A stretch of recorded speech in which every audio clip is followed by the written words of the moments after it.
Dear student, आज हम पढ़ेंगे chapter 10 at destruction black opposes wisdom. इसका मतलब क्या हुआ? विनाश काले विपरीत बुद्धि। और विनाश काले विपरीत बुद्धि कैसे है, ये आप इस चैप्टर को जब आप इस वीडियो को अच्छी तरीके से देखेंगे और इसको समझेंगे तो आपको पता चलेगा।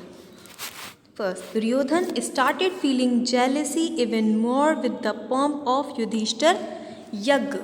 युधिष्ठिर के यज्ञ की धूमधाम से दुर्योधन और भी ज़्यादा जलने लगे। Draupadi satirical dialect did not forget her even in his dream. Draupadi की व्यंग की बोली उसे सपने में भी नहीं भुलाई जाती थी। He started thinking of revenge. वह बदला लेने की सोचने लगा। Eventually he got an idea. आखिरकार उसे एक तरकीब सूझी। He sent Yudhishthir to play the chaupar. उसने युधिष्ठिर को चौपड़ खेलने को बुलाया। Yudhishthir was fond of chaupar. Yudhishthir चौपड़ के शौकीन थे। He had a bad addiction to this game. उन्हें इस खेल की बहुत ज़्यादा बुरी लत थी। The Pandavas were very happy with this call of Duryodhan. Pandav Duryodhan के इस बुलावे से बहुत खुश हुए। What they knew was that their ruin is hidden behind this invitation. उन्हें क्या मालूम था कि इस इन्विटेशन के पीछे उनकी बर्बादी छिपी हुई थी। तो कहते हैं ना, जैसे कि इस चैप्टर का नाम है विनाशकाले विपरीत बुद्धि, तो अब आपको पता चलेगा इस चैप्टर को पढ़कर कि विनाशकाले विपरीत बुद्धि क्या था। They happily came to Hastinapur. वे खुशी खुशी हस्तिनापुर आ गए। Draupadi also come along. साथ में द्रौपदी भी आई। The same Draupadi who called Duryodhan the blind son of the blind father. वही द्रौपदी जिसने दुर्योधन को अंधे बाप का अंधा बेटा कहा था। Yudhishthir refuse to play at first. Yudhishthir ने पहले तो खेलने को मना कर दिया। But Duryodhan's maternal uncle Shakuni was very clever. लेकिन दुर्योधन का मामा शकुनी बहुत ज़्यादा चालाक थे। Yudhishthir agreed to play in his words. उसकी बातों में आकर युधिष्ठिर ने खेलने के लिए तैयारी कर ली। Games started in the field court. भरे दरबार में खेलने के लिए लोग आ गए। दरबार जमा हो गया पूरा का पूरा। On behalf of Duryodhan his uncle Shakuni sat playing. Duryodhan की तरफ से उनके मामा शकुनी जो थे वो उनकी तरफ से दुर्योधन की तरफ से खेलने के लिए बैठ गए। उन्होंने तैयारी कर ली। Shakuni was wicked and cunning. Shakuni दुष्ट था और बहुत ज़्यादा चालाक था। Although Yudhishthir was a skilled player of this game. लेकिन युधिष्ठिर इस खेल के कुशल खिलाड़ी थे। लेकिन ठीक ही कहा गया है, but it is rightly said that age destruction opposes wisdom. लेकिन ठीक कहा गया है, विनाश काले विपरीत बुद्धि। When disaster strikes man, intelligence is destroyed.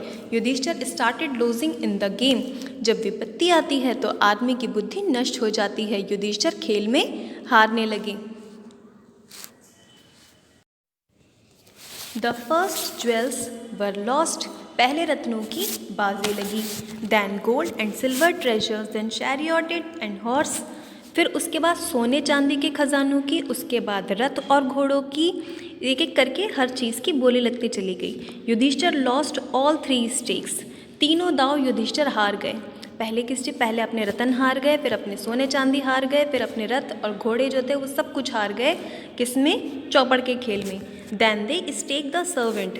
फिर उन्होंने नौकर चाकर को दाव पर लगाया। जो उनके यहाँ पर महल में काम करते थे, उन्होंने उन नौकर चाकरों को भी दाव पर लगा दिया खेल में। दे वर ऑल्सो डिफीटेड। और वो उन्हें भी हार गए। अब वो अपना सब कुछ हार चुके थे। But Yudhishthir play was not missed. लेकिन युधिष्ठिर ने खेलना बंद नहीं किया। How bad gambling addiction is this is seen in Yudhishthir life. जुए की लत कितनी बुरी होती है, ये युधिष्ठिर के जीवन में देखने को मिलता है। Yudhishthir continue to bet. Yudhishthir बाजी लगाते गए। जब वो एक के बाद एक चीज़ हारते चले गए, उसके बावजूद भी उन्होंने खेलना बंद नहीं किया और वो लगातार खेलते रहे और चीज़ों को जो उन्होंने दाव पे लगाते चले गए, उस चीज़ को वो हारते चले गए। The first loss the body jewellery of the brother. पहले उन्होंने क्या किया? पहले भाइयों के शरीर के गहने हारे। जो उनके भाइयों ने पहले अपने अपने शरीर पे जो गहने पहने हुए थे वो उस चीज़ को हार गए। Nakul, Sahdev, Arjun and Bhim were taken in turn.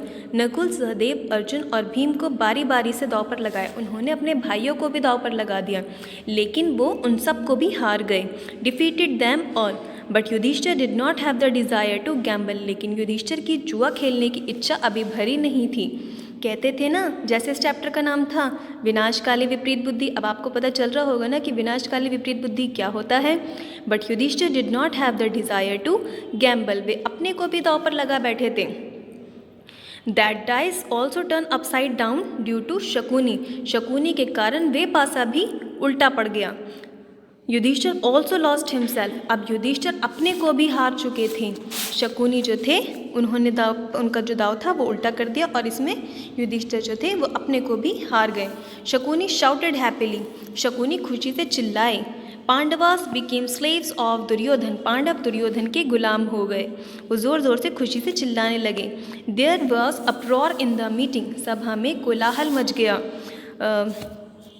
Yudhishthir then drunk with gambling again said, "Come on, I bet my wife Draupadi this time." जुए के नशे में चूर युधिष्ठिर फिर बोले, चलो इस बार मैंने अपनी पत्नी द्रौपदी को बाजी पर लगाया। युधिष्ठिर ऑल्सो लॉस्ट है, युधिष्ठिर जो थे उसे भी हार गए। What was then, फिर क्या था? Draupadi was dragged into the assembly by order of Duryodhan, Duryodhan के आदेश से द्रौपदी सभा में खींच कर लाई गई। Draupadi satire was like a thorn in Duryodhan's range, Duryodhan के हृदय में द्रौपदी का व्यंग कांटे की तरह चुभा था। Now he has a chance to take revenge, अब उसे बदला लेने का मौका मिल चुका था। He called his brother Dushasan, उसने अपने भाई दुशासन को बुलाया। In this midst of the meeting, सभा के बीच द्रौपदी को नंगा करने को कहा। In the Draupadi was asked to be neat, Dushasan started pulling the sari, Dushasan sari खींचने लगा। Dushasan the helpless Draupadi shivered with Shem, असहाय द्रौपदी लाज से कांप उठी। The helpless Draupadi shivered with shame, she covered her eyes with both hand, उसने अपने दोनों हाथों से अपनी आंखें ढक ली। शी मेडिटेटेड ऑन गॉड, ईश्वर का ध्यान किया। He is the protector of all, if you remember God with true heart then God definitely came, वे ही सबके रक्षक हैं, सबसे सच्चे मन से भगवान को याद करें तो वो अवश्य ही आ जाते हैं। It is said that while dragging the sari the Dushasan is tired, कहते हैं साड़ी खींचते खींचते दुशासन थक गया। The sari was stacked in the assembly hall, सभा भवन से साड़ी का ढेर लग गया।